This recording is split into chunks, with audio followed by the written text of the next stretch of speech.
Chapter 9.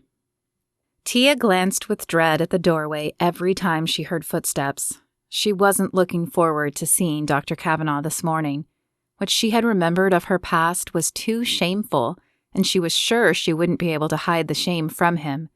Maybe it was his day off, and she wouldn't have to face him today. "Good morning, Tia. Did Detective Graves stop in to see you yesterday?" And there he was. Tia nodded. He did, though he said the flowers were a dead end. No way to trace who bought them. The security guard is supposed to intercept any from now on. Probably a good idea.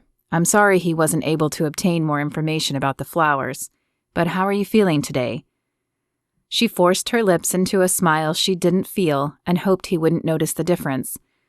Physically, not too bad. The ache in my head is down to a dull roar, and the throbbing in my foot has intensified, which I guess is good because it means I'm feeling it more. Dr. Cavanaugh nodded and made some notes in the chart. Pain is rarely fun, but it does sometimes serve a good purpose. And as much as I don't want you in pain, I am glad to hear you have more feeling. I'll schedule a follow-up with Dr. North. He lowered the clipboard and regarded her. Now, how about emotionally?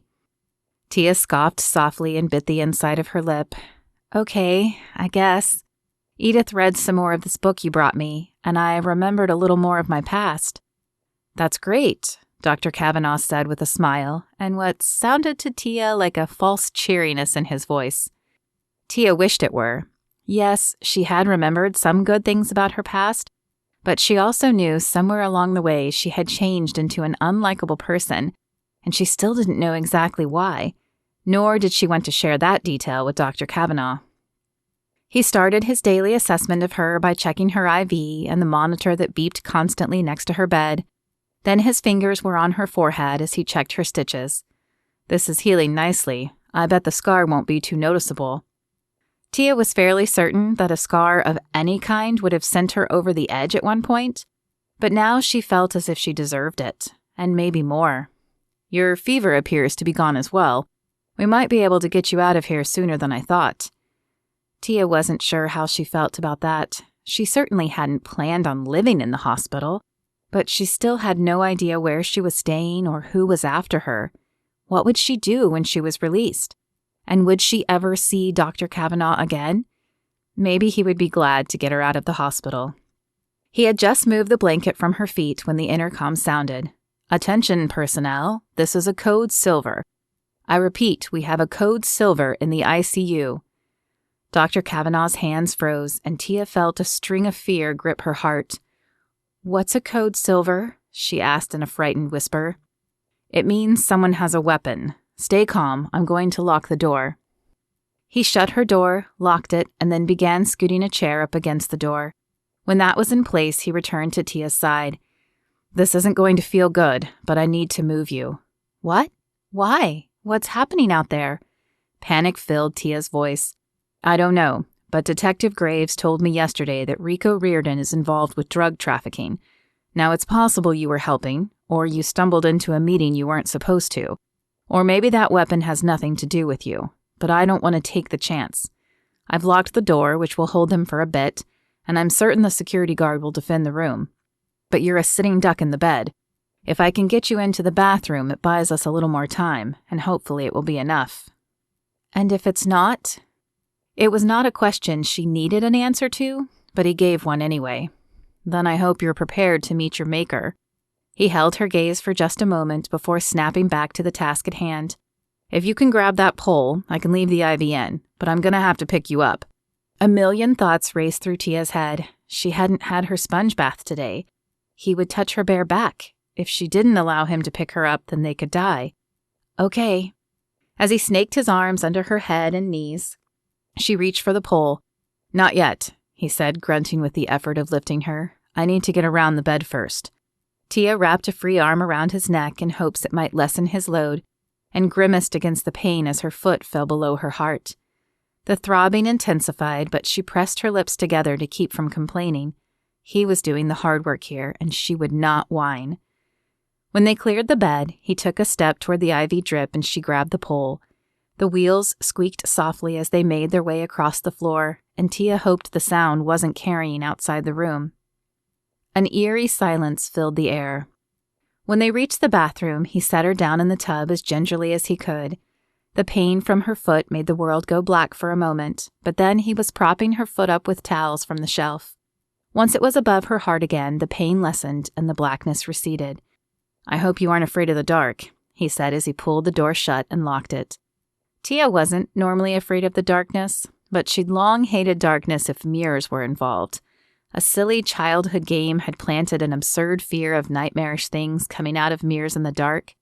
And though she'd realized as she grew older that the game was just that, her fear hadn't diminished. Though she couldn't see him, she was glad Dr. Cavanaugh was in the room with her. Brody tried to calm his breath as he pulled his phone out of his pocket. He punched in Jordan's number and hoped he would get bars. The reception in the hospital was spotty enough in the break room, but he'd never tried it in a bathroom. He pressed the call button and watched as the phone searched for a connection. "Please, God," he whispered.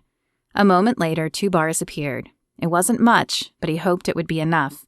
He held his breath as he waited. "Detective Graves," the voice on the other end said as his call went through. "Jordan, it's Brody Cavanaugh at Fire Beach Hospital. We are in lockdown. A code silver was reported a few moments ago in the ICU. I'm locked in the bathroom in room 6 with Tia." Brody was surprised at how calm his voice sounded as his heart pounded in his chest. "I'm on my way. Do you know what the weapon is?" "No, I haven't seen anything. I locked the door per protocol as soon as the announcement was made." "Understood. I'm going to transfer you to a dispatch operator, and I want you to stay on the line until I get there." "I'll try, but we're in the bathroom and I only had 2 bars. I don't know if they'll hold. Hello?" He pulled the phone away from his ear and sighed as he saw it searching for connection again. At least the bars had been there long enough for him to place the call. The rest was in God's hands now. He turned toward the bathtub. "Tia, how are you holding up?" "Okay, I think. The throbbing has subsided in my foot." Brody reached out a hand, hoping it would land on her arm and not some other body part. He felt the flesh of her bare skin, and a moment later her hand covered his. "Are you scared?" she asked in a timid voice. He interlocked his fingers with hers. "A little. You?" "Yeah, a lot. Do you think the police will make it in time, Dr. Cavanaugh?" Brody shook his head, though he knew she couldn't see it in the darkness. "I hope so. Tia?" "Yeah?" "I think considering the circumstances that you can call me Brody." He could hear the smile in her voice, even though it was laced by fear. "Okay, Brody." She squeezed his hand, and he liked how his name sounded on her lips. "Can I ask you something?" Brody didn't think their voices would carry out of the bathroom, especially in the hushed whispers they were using, and talking sounded a lot better than sitting in silence and worrying if someone would bust in and end their lives. "Sure, ask away." Her deep breath sounded nearly deafening in the dark silence. "How did you know you wanted to be a doctor?" No one had asked him that question in a long time. He thought back over the years and smiled as he recalled his childhood. "My mother said I always enjoyed pretending to heal animals and people when I was young. But I think the first time I knew I wanted to become a doctor was in high school. There was a student with epilepsy, and one day she had a grand mal seizure in class. I remember everyone being so scared, even the teacher, and I wished I knew what to do to help her. After that, I began researching what it would take to become a doctor and never turned back. What about you? Do you remember why you became a writer?" Her voice was barely above a whisper as it came back to him. "I do. I remembered yesterday that my father left us. He never wanted me. He said he wanted a boy, but I'm not sure he really wanted a kid at all. Before I could write, I used to make up stories to escape his anger. But after he left, I began writing stories of the family I wished I had. I wanted it to be a career so I could support my mother and repay her for all she did." Brody's heart broke with her words. Fathers were so important, and in this age where families broke apart and men encouraged their wives and girlfriends to have abortions, good father figures were harder and harder to find. He'd been lucky. Not only were his parents still together, but his father had always been there for him. "I'm so sorry, Tia. I can't imagine how hard that must have been." Though he didn't condone some of her past behavior, this admission could explain why she had done some of the things she had.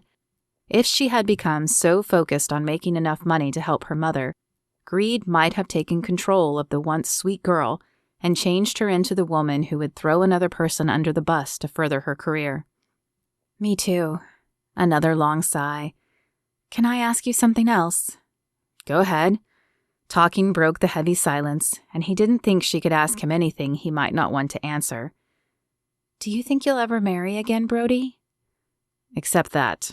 He bit the inside of his lip as he thought of how to answer.